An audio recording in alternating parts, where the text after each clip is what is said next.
الحمد لله نحمده ونستعينه ونؤمن به ونتوكل عليه ونعوذ بالله من شرور أنفسنا ومن سيئات أعمالنا من يهده الله فلا مضل له ومن يضلله فلا هادي له وأشهد أن لا إله إلا الله وحده لا شريك له وأشهد أن سيدنا ومولانا محمدا أحمد عبده ورسوله أما بعد فأعوذ بالله من الشيطان الرجيم بسم الله الرحمن الرحيم ألف لام ميم ذلك الكتاب لا ريب فيه هدى للمتقين سورہ بقرہ میں اللہ تبارک و تعالی نے جو ابتدائی آیت نازل فرمائی ہے، اس آیت کے حروف مقطعات کہلاتے ہیں، اور حروف مقطعات پہ پچھلی مجلس میں یہ تفصیل بیان ہوئی تھی کہ اس کا معنی اور اس کا مطلب اللہ تبارک و تعالی کے عظیم علم میں محیط ہے، ہم یقینی طور پر کچھ نہیں جانتے۔ علماء کرام نے تعویلات فرمائی ہیں اور کوشش کی ہے کہ مسلمانوں کے لیے اس حروف مقطعات سے بھی کوئی فائدہ ہو جائے، اور فرمایا کہ الف لام اور میم اول لازم مؤمن، علماء کرام نے ایک ترجمہ یہ بیان کیا ہے کہ مسلمان مومن کے لیے کسی بھی عمل کرنے سے پہلے یا کوئی بھی دینی عبادت کرنے سے پہلے مومن ہونا، ایمان والا ہونا یہ لازم ہے، اور قرآن کریم نے اسی مضمون کو مختلف مقامات پہ بہت ساری صورتوں میں بیان فرمایا ہے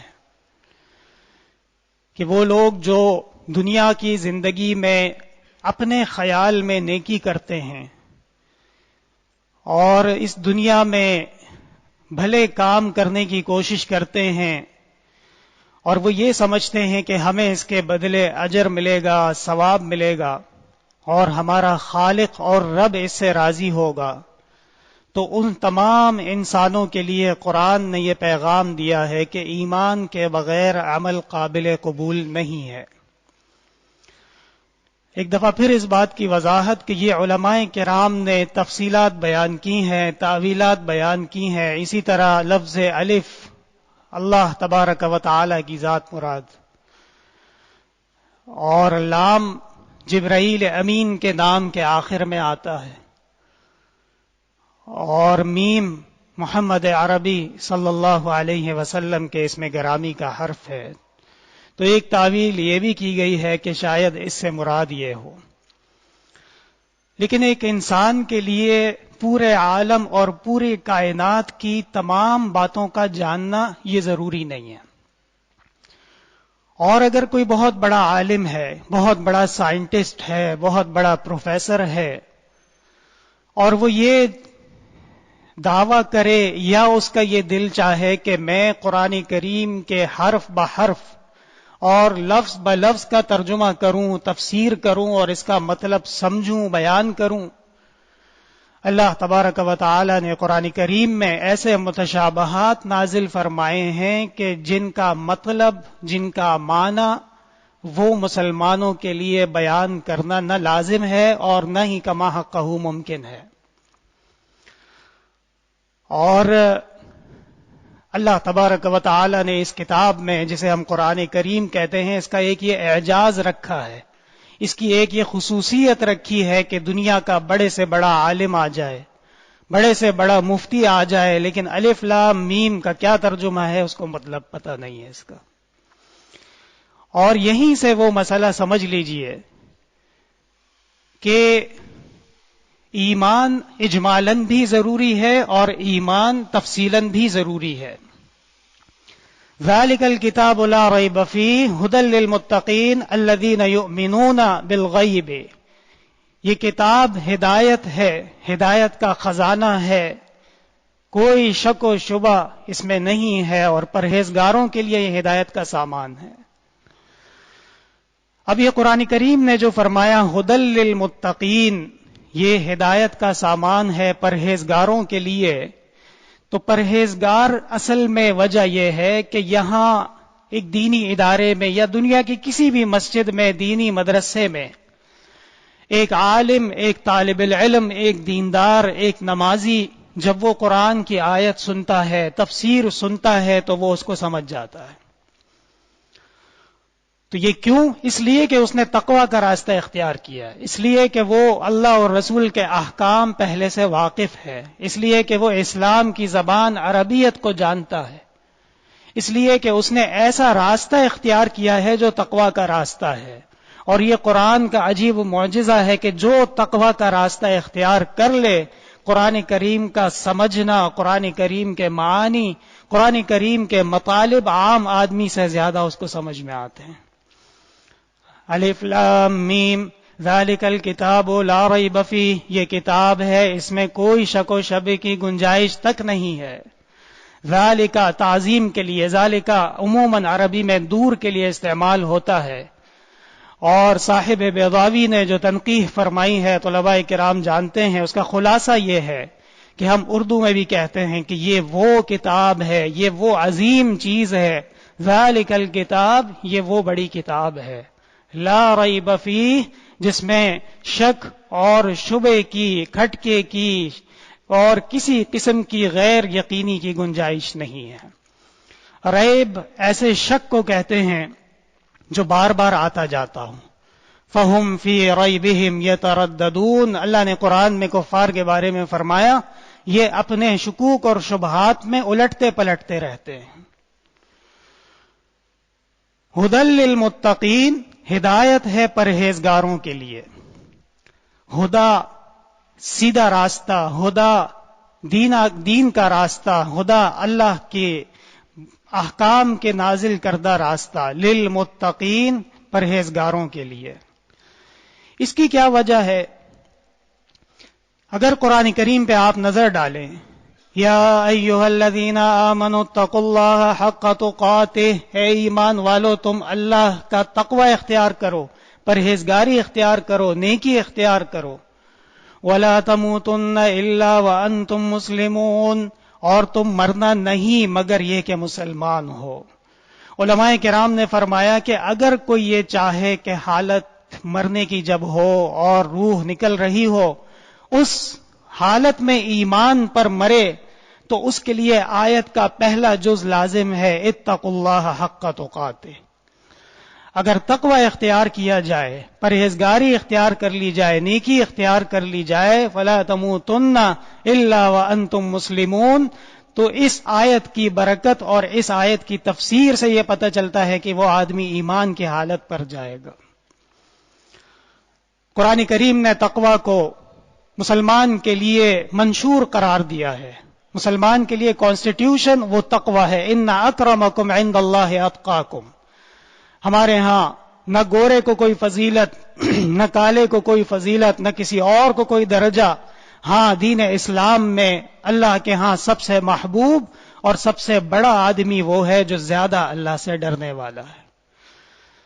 تقوی وقایقی، عربی میں یہ ایک لفظ ہے گرامر کے حساب سے. اور یا ایھا الذین آمنوا قوا انفسکم، اے ایمان والو تم اپنے آپ کو بچاؤ. وقا یقی کا مطلب آتا ہے بچانا کسی چیز کو، اور اتقا یتقی اس کا معنی ہوگا خود اپنے آپ کو بچانا. کیا مطلب کس چیز سے بچانا ہے؟ یعنی اللہ تبارک و تعالی نے جن اعمال اور جن عبادات، جن احکام پر عمل کرنے کا کہا ہے اس میں مشغول رہنا ہے، اور جن فسق و فجور اور گناہوں سے، غلط کاریوں سے دین اسلام نے منع کیا ہے اس سے رک جائیں، تو بس یہ تقوی کے اوپر پورا اتر گئے.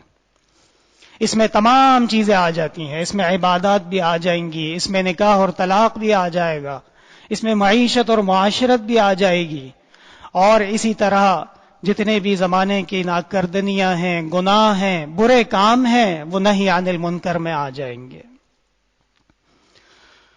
اور تقوی کے لیے سب سے پہلے مسلمان کے عزائم میں یہ ہونا چاہیے کہ جتنی گناہ ہوئے ہیں، جتنی خطائیں ہوئی ہیں، جتنے غلط کام ہوئے ہیں، ان کو چھوڑنے کا عزم۔ اللہ تبارک و تعالی کی بارگاہ میں جب ایک مسلمان استغفار کرے، توبہ کرے، اور اس کے ساتھ ساتھ وہ گناہ پر بھی مصر ہو، یا صرف اس نیت سے استغفار کرے کہ اس کے بعد بھی گناہ کرنا ہے العیاذ باللہ، تو علماء کرام نے یہاں تک لکھا ہے کہ ایسا آدمی مسلمان نہیں رہتا، کافر ہو جاتا ہے۔ استغفر اللہ ربی من کل ذنب واتوب الیہ، یہ تو ہم زبان سے اس لیے کہتے ہیں کہ دین میں بواطن کے ساتھ ظواہر کا اعتبار لازم ہے۔ امام ابو حنیفہ رحمۃ اللہ علیہ سے جب سوال کیا گیا ظاہر اور باطن کے حوالے سے، امام صاحب نے فرمایا ہم تو ظاہر کا اعتبار کر سکتے ہیں، ہم تو جو ہمیں نظر آتا ہے اس کے موافق فیصلہ کر سکتے ہیں، اور دلوں کے بھید وہ اللہ تبارک و تعالی جانتے ہیں۔ ھدی للمتقین، یہ کتاب ہدایت کا سامان ہے تقوی اختیار کرنے والوں کے لیے۔ میرے محترم بھائیوں، تقوی میں بعض مقامات پہ شکوک اور شبہات سے بچنا بھی ضروری ہو جاتا ہے۔ ایسے اعمال کہ جس میں اختلاف ہو، جس میں علماء کرام کی الگ الگ رائے ہو، اور اس میں جانے سے یہ محسوس ہوتا ہو کہ خدا نہ خواستہ گناہ ہو جائے گا، تو اس سے بھی بچنا تقوی کے لیے لازم ہے۔ مثلا ہمارے ہاں کے اکثر احباب جانتے ہیں کہ جھینگا، اس کے بارے میں حضرت والد صاحب رحمۃ اللہ علیہ نے متعدد بار یہ فتویٰ دیا کہ اس کا کھانا جائز نہیں ہے۔ اب یہ مسئلہ سمجھ لیجئے تاکہ آپ کو بھی سمجھ میں آئے اور انشاءاللہ آئندہ اس پہ عمل بھی ہو سکے، کہ امام ابو حنیفہ رحمۃ اللہ علیہ جو ہمارے فقہ کے امام ہیں اور بہت بڑے آدمی ہیں، صحابہ کے شاگرد ہیں، خود تابعی ہیں، اور احادیث اور فقہ میں ان کو ایک جیسے مہارت حاصل تھی، ایسے بڑے امام کہ دنیا نے ان کو امام اعظم کے نام سے یاد کیا، یعنی سب سے بڑے امام۔ انہوں نے یہ فرمایا ہے کہ مچھلی کے علاوہ پانی کی کوئی بھی مخلوق مسلمان کے لیے کھانا جائز نہیں ہے، اور ظاہر بات ہے کہ دلائل انہوں نے قرآن اور سنت اور جناب نبی کریم صلی اللہ علیہ وسلم کے صحابہ ان کے عمل مبارک سے لیے ہیں۔ اب آپ اگر دنیا کے سائنسدانوں کے پاس اور زوالوجسٹ کے پاس چلے جائیں اور ان سے یہ سوال کریں کہ جھینگا مچھلی ہے یا جھینگا مچھلی نہیں ہے، ان کا جواب 100% یہی ہوگا کہ نہ یہ مچھلی ہے اور نہ مچھلی کا کوئی قریبی تعلق دار ہے، یہ نہ اس کا چاچا ہے، نہ اس کا ماموں ہے، اور نہ اس کا بھتیجا ہے، بلکہ یہ کوئی اور مخلوق ہے یہ۔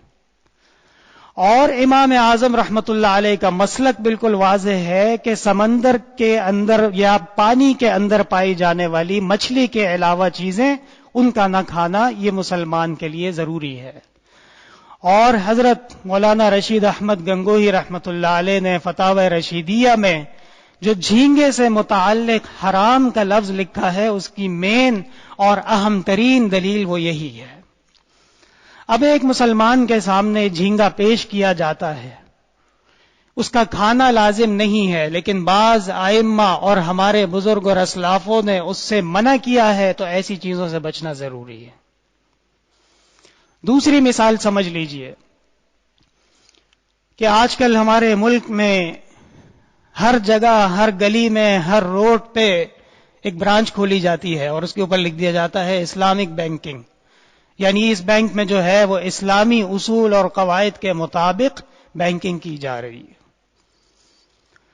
اس برانچ کے اندر آپ تشریف لے جائیں، وہاں کے احوال کا جائزہ لیں، وہاں کے کاغذات دیکھیں، ان کا آڈٹ رپورٹ دیکھیے، ان کے لین دین کے طریقے دیکھیں، تو اس میں آپ کو کوئی بھی چیز اسلامی نظر نہیں آئے گی. باوجود ہے اس کے کہ بعض علماء کے فتاوی ان کے پاس موجود ہیں، اور جب آپ ان سے بات کریں گے تو وہ آپ کو اپنے حق میں دلائل بھی دیں گے، لیکن اس بینک میں جانا ضروری نہیں ہے.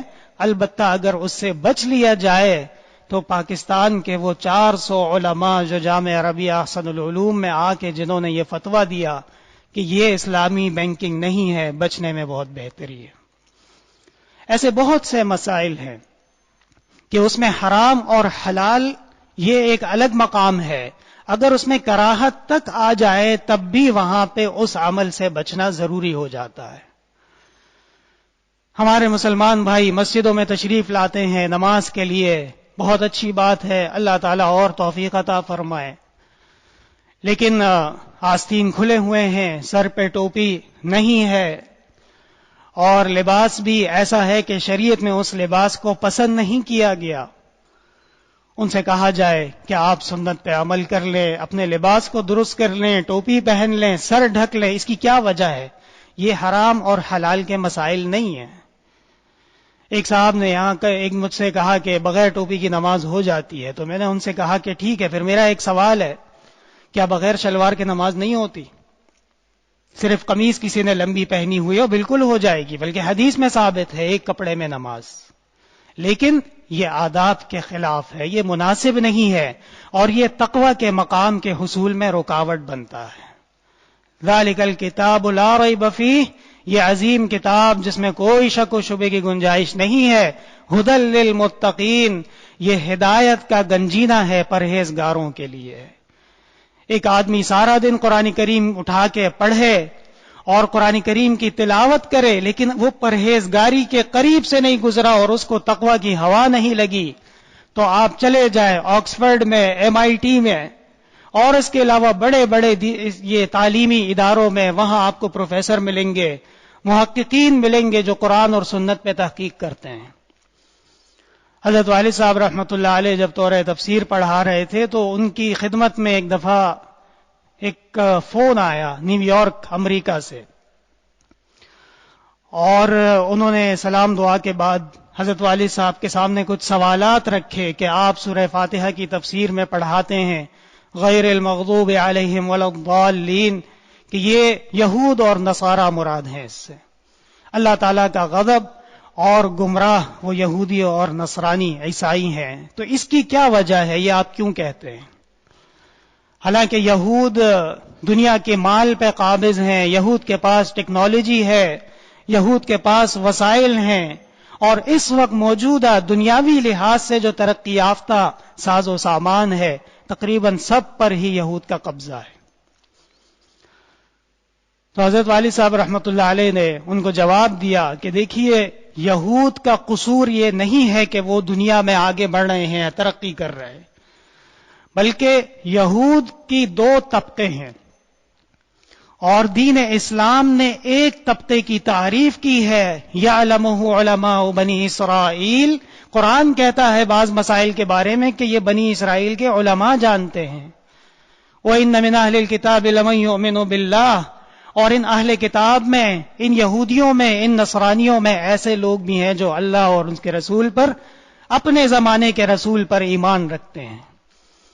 لیکن جب جناب نبی کریم صلی اللہ علیہ وسلم پر بعثت ہوئی، آپ کو رسالت عطا کی گئی، قرآن نازل ہوا، اور پورے عالم میں اسلام کا انقلاب پھیلنا شروع ہو گیا، تو اب یہ مجرم بن گئے کیونکہ انہوں نے اسلام کے قبول کرنے سے انکار کیا ہے. اور ان کے بارے میں قرآن کیا کہتا ہے؟ وَجَعَلَ مِنْهُمُ الْقِرَدَةَ وَالْخَنَازِيرَ وَعَبَدَ الطَّاغُوتَ. اللہ فرماتے ہیں جو نافرمان ہوئے اور جنہوں نے ہماری بات نہیں مانی، ہم نے ان کو بندر بنایا، ہم نے ان کو خنزیر بنایا، اور وہ بتوں کو پوجنے لگے. تو قرآن کریم کبھی بھی کسی کے بارے میں، جسے عام زبان میں کہتے ہیں سویپنگ اسٹیٹمنٹ، کہ بلا اشتراط کسی کو کافر کہنا، بلا اشتراط کسی کو گمراہ کہنا، یہ قرآن کا تقلص نہیں ہے، یہ قرآن کا طریقہ نہیں ہے. بلکہ جب بھی کسی گروہ کی، کسی فرقے کی مذمت کی گئی تو وہاں ان میں موجود خرابیوں کی نشاندہی ضرور کی گئی ہے. بالکل اسی طرح اگر دین میں ترقی چاہتے ہیں، اللہ کا قرب چاہتے ہیں اور جناب نبی کریم صلی اللہ علیہ وسلم کی سنت مبارکہ کے قرب ہونا چاہتے ہیں تو اس کے لیے ذالک الکتاب لا ریب فیہ، اس کتاب سے یقیناً 100% فائدہ ہوگا۔ یہ کتاب تو سرچشمہ ہدایت ہے، اور یہ کتاب تو اس دنیا کے اندھیروں میں واحد روشنی کا ذریعہ ہے، ھدی للمتقین۔ لیکن اس کے لیے ایک طریقہ اپنانا ہوگا، ایک لائف سٹائل اپنانا ہوگا، جسے کہتے ہیں پرہیزگاری، جسے کہتے ہیں نیکی، اور جسے کہتے ہیں دین کا راستہ۔